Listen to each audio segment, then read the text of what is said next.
Coach Carroll at USC set the tone last year with this meet, and it was her brainchild, but to be able in the second year to host it here at the University of Miami and have a great competition on our home track, is our athletes and coaching staff is very excited about the meet. It's really important being able to say that you can coach both men and women, I think.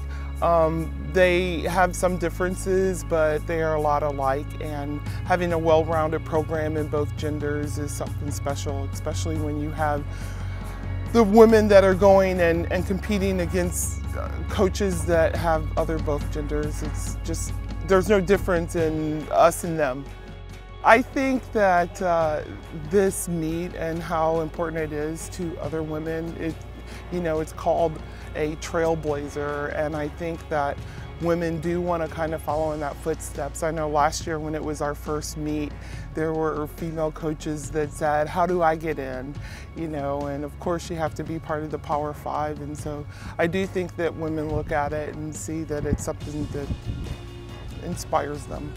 My vision behind the Power Five Trailblazer Invitational was to be able to showcase the phenomenal talent of the female directors of track and field at the 6 universities, which would be, of course, Miami, Ole Miss, USC, Tennessee, Ohio State, and now we have a new addition, University of Washington. I want the people who can coach to have the positions as directors of track and field, regardless of age, color, or gender. And I don't want this club to be exclusive. I want it to open up to the women and men who are just great coaches. The fact that it's an exclusive club of just 6 of us is the hard part for us. We would love to see everything be recognized and supported on the accomplishments of coaches, and just seeing everybody be able to have the same opportunities to be in whatever position, high end of being a director all the way to being assistant coaches, that gender doesn't have to play a part, and that your quality and your success and your competence in the sport of coaching, or the profession of coaching, is what determines your status.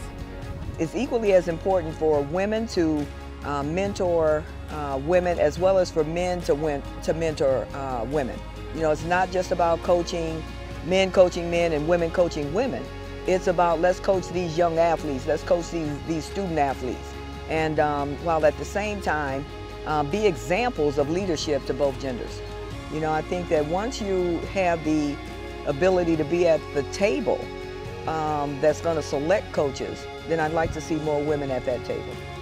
I think it's great. It's great awareness of women in sport, and women in our sport in particular.